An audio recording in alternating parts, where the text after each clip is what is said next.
Alright, so I'm gonna start this video with, hey, Tim is back. He was dead with COVID, I guess, right? Mom's gonna find a place so I can go get tested for it. You think you were tested? You think you had it? I think I had it. I'm not sure. Well, you can give it to him. He needs a vacation. Ah, you're a kid. You'll survive. I already broke his pinky. What do you mean you broke your pinky? Broke my pinky. Doing what? Fighting Adam. How did that work? Taking down to the ground and landing funky on my hand. Is that why you called me and asked me if I needed you? No, my dad told me to do that. Well, that's a good idea. It's a good idea to do that, but you didn't need to break your pinky. No, I didn't need to. Did he need to be beat up? Yeah, he's been an asshole. That's what, I never had a brother. Well, I did, but I killed him. But, you know, I guess I could sympathize for you, but. So did he get hurt? No, he ended up running away. He got nailed in the back of the head. With what? I punched him in the back of the head. Oh. You're not supposed to, you're an adult now? You can be tried for child abuse. Yeah. Think about that. Yeah. Hey, I had to warn my son Joseph about that. Who the hell was he getting in a fight with? I forget. Not you. He got in a fight with somebody. He was going to fight somebody, I guess, or he was going to kick somebody's ass, and I had to warn him. David, I think. He was going to kick David's ass. Yeah. And I had to tell him that, you know, you're over 18, and he's still a minor, so you can't beat children. It's really bad, you know. Even though that little prick deserved it. Anyway, so I don't think Timothy had COVID. I think Timothy had, I don't know. I think he needed a vacation, so he took it off. You know, he's like, oh, Dad, I can't come to work today. No, that's not how it happened. You actually do look pale. Oh yeah, because I have. You haven't tell been you up. something. For the last couple of days, I haven't been sleeping well over my headache. You got headaches. This morning, I woke up at 2:30, could not sleep for the rest of the How day. hot is the house? It's 70 degrees, exactly. Go 68. Might be too hot. How many covers you got on? Oh, it's too hot in the house. No. No. I have the ceiling fan on all the time. That doesn't. That's a convection oven. You're cooking yourself. I'm not cooking myself. Yeah. It's cold in there. It's not cold there. Anyways, we got work to do. We're gonna go bale. We're gonna go bale corn fodder, and I went to go take this thing to New York, and it looked like a West Virginia baler. It had no teeth. So I've got these guys fixing it, and that's it. I had to make Grunt over here learn how to torque things because these were loosened up and they weren't where they belong. And why is that one down? Yet some of those are down. Because it's bent here. All right, as long as that's all. But anyway, this has to be fixed, and they've stripped out the bolts that go through the spine of this thing, and those need to be. Timothy is welding nuts. Where are those nuts? I bought these. These are 8mm. They're M8125s, and that's what they go on. And he's just gonna screw them on, tack weld them in there, and then that's how you fix these. It's not really that difficult to do. It's just time consuming, and all you got to do is hold it in place, and there's plenty of room there. But when you go to put those on, I want a little bit of blue Loctite on them so that they don't loosen up. Just blue, not the red. So we're getting ready to go with this thing. I'm gonna grease it now. This grease gun here needs to be filled. It is low. And we're just gonna bale about 230 acres of corn fodder. And I don't really need too much equipment up there, just the baler, the stacker, and the shredder. I've already got the shredder. I said that I wasn't going to make a video on this truck and the wet kit that we put in it. I did not put the wet kit in. My nephew did. Cody did. Right? Right. He did. These little screws that he put in there, they didn't reach as far as they should have, because they're supposed to go into the wooden floor, and they're not long enough. But anyhow, what I ended up with was this nice little guy right here, and I'm pretty sure I could do that. And I have to make it tight. So this is the indication that it is in gear. like that. So once it goes, and that air leaking sound is normal. There's an exhaust there, and you can exhaust it out the bottom of the cab. I don't think that it means anything, so I just exhausted it into the cab, or had Cody exhaust it in the cab. You can raise and... Why in the hell is that thing connected like that? I don't know. But that's it. Up and down and off. So I'm shocked. Why is it connected like that? I guess it only goes up so far. So if you get in an emergency, you can disengage it maybe? I don't think so. Anyway, but that's this part. This is an on and off switch, so if you don't want it on, you're not using it, you shut the air off and there's no chance that it can do anything.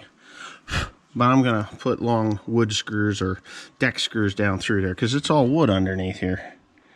And it's no big deal to put them in. They just aren't long enough. Yeah, they're just not long enough. Where the hell did he run this? Yeah, right there. So anyway, what I'm doing now is I'm going to...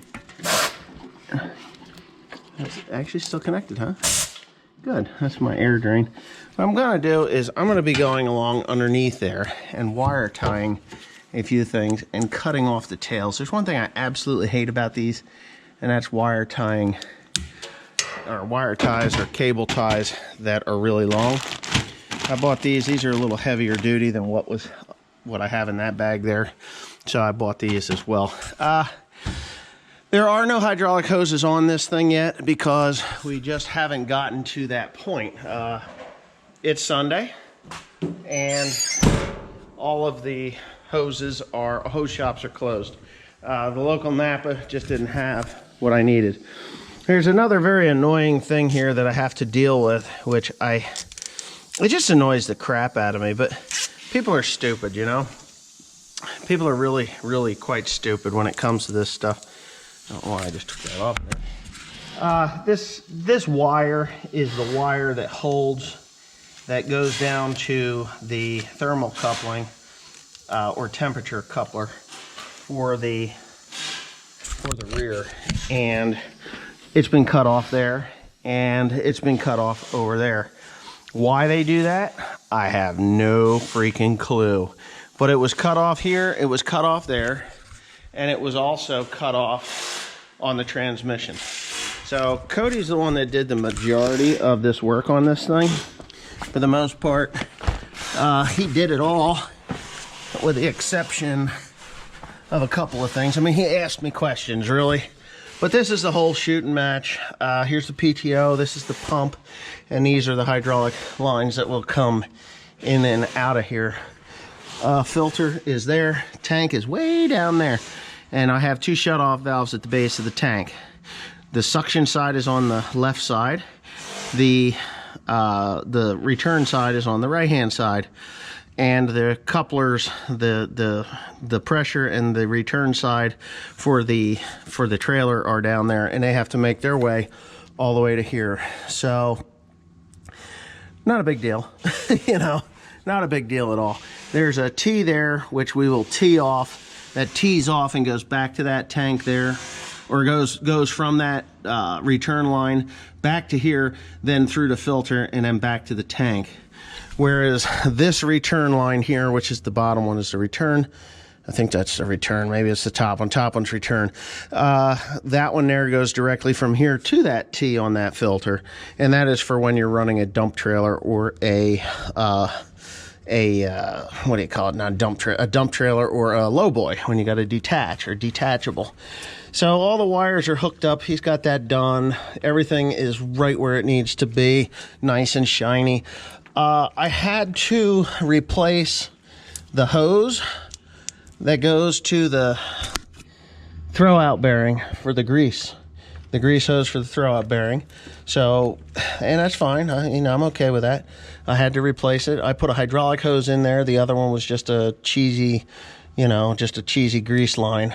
But what I do have to do is now put these wire ties on here and tidy it up so that it's not like all over the place here, which is exactly what I'm going to be doing right now. And yeah, I guess you can watch. I don't know if you can see anything, but Hey Tim, Grant, who's over there? Me. Give me that pair of, there's a pair of dikes there and longer wire ties or cable ties I need to. Yeah, buddy. So I like the cable tie bags that have zip locks on them so that they're fresh. You know, fresh cable ties are always better than the you know, the ones that have been exposed to oxygen. No, I'm just joking, just so you know, I'm just joking. The only reason I said that was because I know there's somebody that's going to believe me.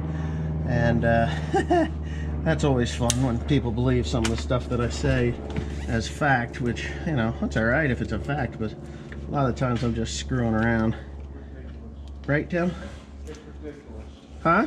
It's ridiculous. What is? Yeah. Me screwing around? Huh? Me screwing around? No. Re-zipping Ziploc or zip ties in a Ziploc bag. Well, yeah, so that technically I do like the ones with the Ziploc bag because they don't fall out. That is actually if somebody actually Ziplocks the bag. But around here, anything's possible and everything is possible. And that's just the way that works.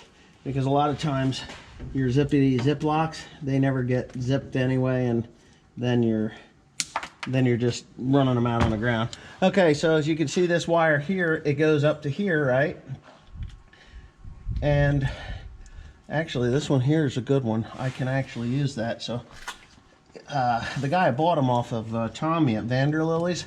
If you're a local, you know who Tommy is. Tommy Senior, Tommy Junior. Tommy Jr. from Vanderlilies, he says, yeah, just there's enough, those ones there, you don't have to change the ends of them. You can just push them on. So that's exactly what I'm going to do with this guy here, is there is enough to actually push it on, I think, but I think it's so worn. I don't know. I think it's worn to the point where they're just absolutely junk. I'm going to have to change them. Yeah, I don't know. Maybe. Maybe not. I don't think so. Oh, well, maybe. Let's do this. So what they had done, the previous owner of this thing, or whoever worked on it,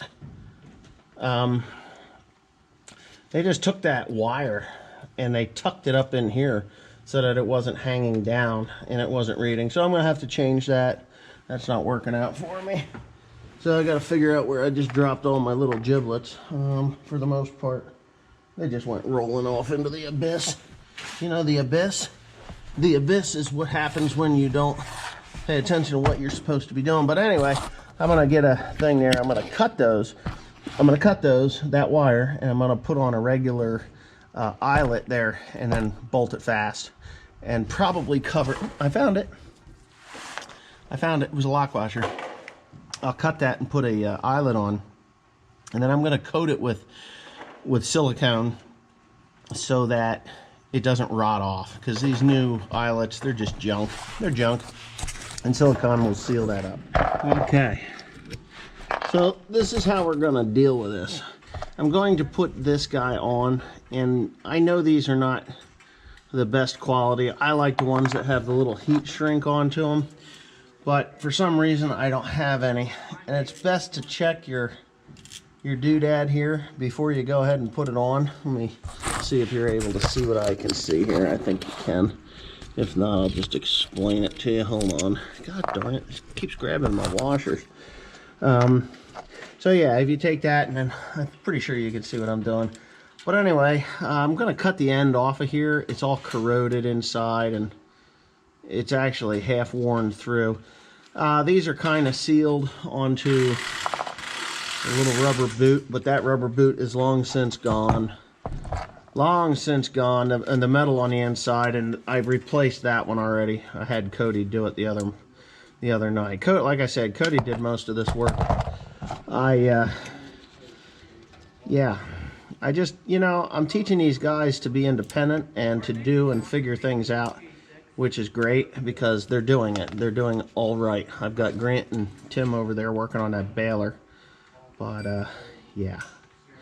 So, a lot of times what I'll do with these suckers is I'll strip like double amounts off. right? Because this is an actually rather large doodad there. So, and I'll do that. I'll double it over, and that way it fits really super snug in there. Maybe this one here is going to fit too snug. I don't know. I might have screwed that up. And just kind of twist it into its place there. There. And then you can see that it's like really tight in there. And then I'll take my handy dandy crimpers here. I think these are Irving's. I'm pretty sure they are. I don't know. They might be some other name. I don't know. But don't ever use that crimper that has the little leg to it. It destroys them for some reason. I don't know why. It just does. But that's a good solid hit on there. A clamp on there. And then I'll put it on like so. And I will tighten it up. And when I'm done tightening it up, I'm going to coat it with silicone. Because the silicone will seal it from salt and road debris. And that's the whole enchilada. So I'll get that done. And then I got the 2 rear ends that I gotta do. Yeah, it's crazy.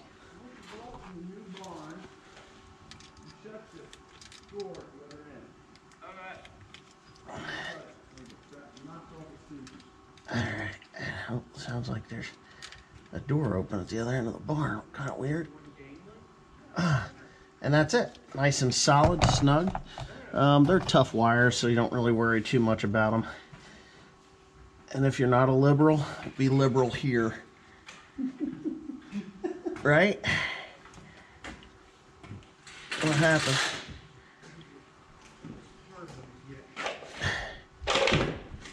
Put this stuff on here. Holy smokes. Tomorrow I gotta get these hoses for this thing. How many $1,000? Oh, it ain't that expensive. What size are they? I think the biggest I got is a 1 1/4 suction line. Which, not that big a deal. Okay, so I added a piece of wire. As you can see, real heavy wire. It's just probably like 10 gauge. It is 10 gauge. Added 10 gauge wire. I replaced both of the sending units, or thermal couplings, as they would call them. That's what I call them. I don't know if I'm 100% right or not, but I'll show you what I got here real quick before the day is over. I'm gonna walk over to my junk pile. Everybody's like, oh, you need to clean your shop. Well, shop's not in bad shape. You think shop's in bad shape? No. I don't think so. So anyway, finish my video. So anyways, I ran out of battery. I put the new sending units, I put a new piece of wire on here. I think I've got that already. And that one up there as well. And the one on the transmission. So tomorrow, what I'll do is I have to make measurements for these hoses. And then I have to get the measurements for the hoses and fill this tank with oil. It's supposed to be a 50-gallon tank, but that's a 55-gallon drum there. And this tank, they claim it's a 50-gallon tank. I don't see it. I just don't see it as a 50-gallon tank. But I'll get the new hoses and put them in there. I'm probably gonna have to get angled to go down and then across like a 90 and go from there. 2 90s on those because they come straight down and then out. So that'll work. But anyway, I hope you've enjoyed what little I've showed here. I honestly didn't want to show any of this. I get so discouraged when I just get people that are arguing with me or arguing with each other over how to do this and to do it properly, or are constantly being told you're doing it wrong. And it's like, I've never done this before. I've never done it before. Cody never did it before, but we've got it on and it works. So, well, it works so far. I can engage and disengage the PTO, and I know the pump turns. So anyways, thanks for watching. I guess I'll see you next time and we'll finish it up.